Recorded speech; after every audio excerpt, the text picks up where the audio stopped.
မင်္ဂလာပါဒီတစ်ပုဒ်ကကြတော့သဝန်တိုခြင်းမှာဆရာရာဇာဝီကြီးကရေးတဲ့မဖတ်ရမြဲတဲ့ဒီစာအုပ်ကဖြစ်ပါတယ်သဝန်တိုရဲဆိုတဲ့ကိစ္စကရှင်းပါတယ်တဲ့ကိုနဲ့ပြိုင်လို့ကိုနိုင်လောက်မယ်ထင်လို့ရှိရင်တိုတာပါပဲတဲ့ဘယ်သူမှတဲ့ကိုနဲ့ရှင်လို့ကိုမမိနိုင်တဲ့သူမျိုးနဲ့တူဖက်ပြီးတော့သဝန်မတူဘူးလေတဲ့ဘယ်သူနဲ့ဖြစ်ဖြစ်သဝန်တိုရဲဆိုတဲ့လူမျိုးကတော့ဘယ်သူနဲ့ပြိုင်ကိုရှုံးမှာပဲလို့ခံယူထားတဲ့သူမျိုးပါပဲတဲ့အဲ့ဒီလိုလူမျိုးကဆိုလို့ရှိရင်ပြဿနာ၃ခုရှိတတ်ပါတယ်တဲ့တစ်ခုကတော့ self esteem ပြဿနာတဲ့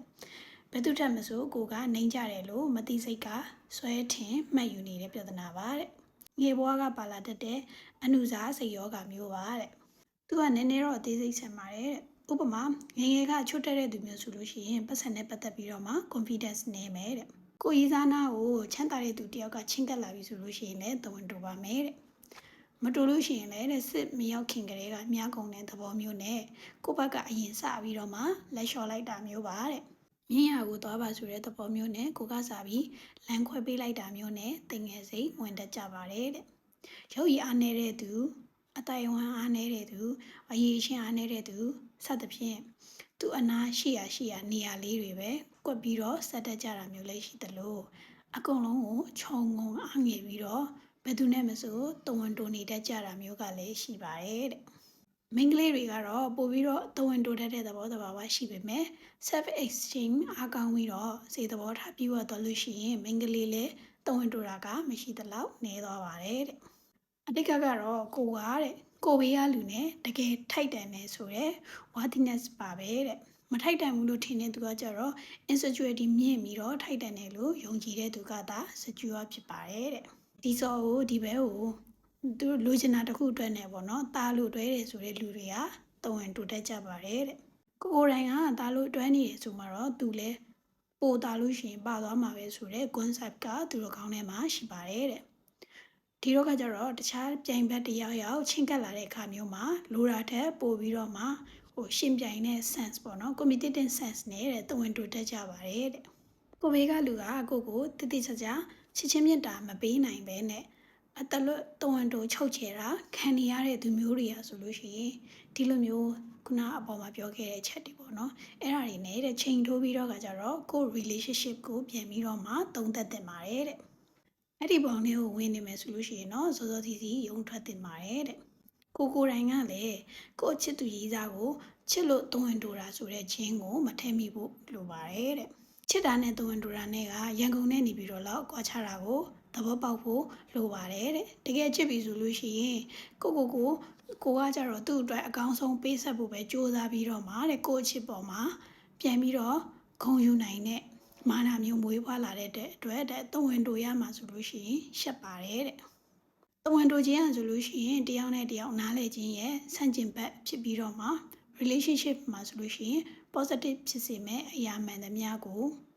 block ဖြစ်စေတတ်ပါတယ်တဲ့မလိုလားတဲ့ပြဿနာပေါင်းများစွာကိုလည်းဖြေရှင်းရစေတတ်ပြီးတော့အလွန်အားကုန်စေပါတယ်တဲ့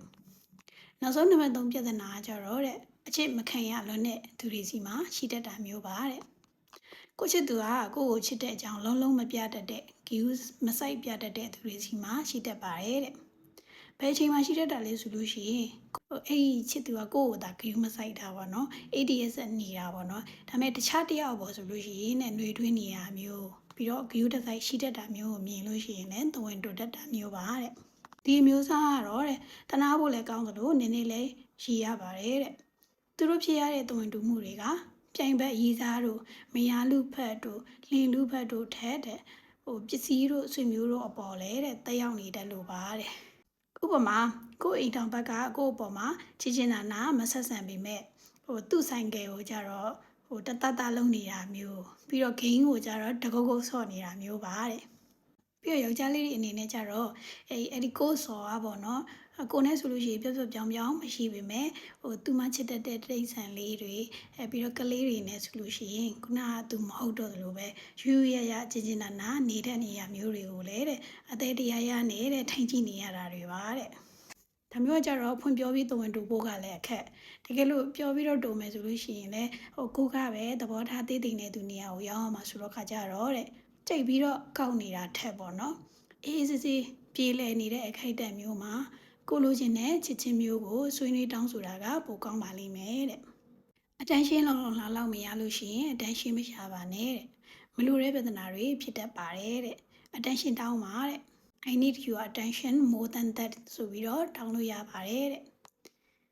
တောင်းခွင့်ရှိပါတယ်တဲ့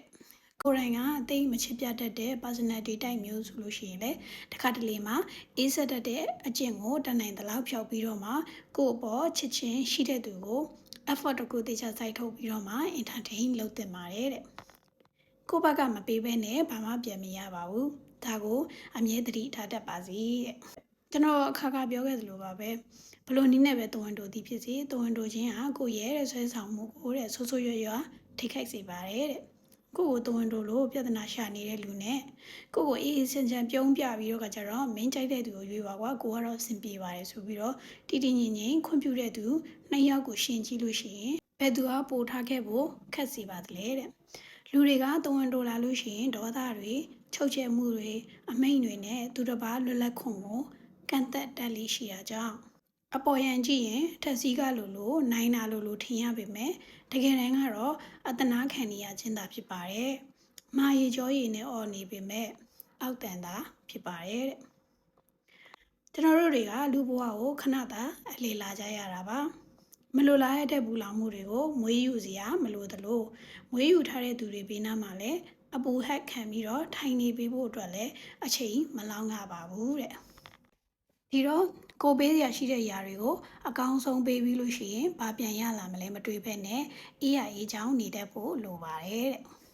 ကျိုးနဲ့အတင်းချီထားရအောင်ရည်စည်းနဲ့မျောပါသွားမယ်စိတ်ကန်းကလေလည်းမဟုတ်ပါဘူးတဲ့ကျိုးနဲ့အတင်းဆွဲကိုရအောင်ကလည်းတဲ့ကုလိုချင်တာကတဲ့နွားပီနွားကက်မျိုးလည်းမဟုတ်ဘူးမလားတဲ့ဖတ်မှာတော့နောက်ဆုံးစာကြောင်းလေးပေါ့နော်နည်းနည်းထိရလို့ပြောမယ်စိတ်နဲ့တွဲတဲ့လက်တွေသာခိုင်တယ်လို့စိတ်နဲ့ချီတဲ့ကြိုးတွေကပဲထာဝရမြဲပါတယ်တဲ့ဒီနောက်ဆုံးစာကြောင်းလေးကြားပြီးတော့လေငါတို့ကလို့စိတ်နဲ့ချီတာမဟုတ်ခဲ့လို့လားစိတ်နဲ့တွဲတဲ့လက်တွေမဟုတ်ခဲ့လို့ဝေးခဲ့ကြလားဆိုပြီးတော့လေတွေးမနေနဲ့ဦးနော်အသေးကကွဲပြီးသွားပြီဆိုရင်ကွဲတဲ့အချိန်ပဲထားလိုက်တော့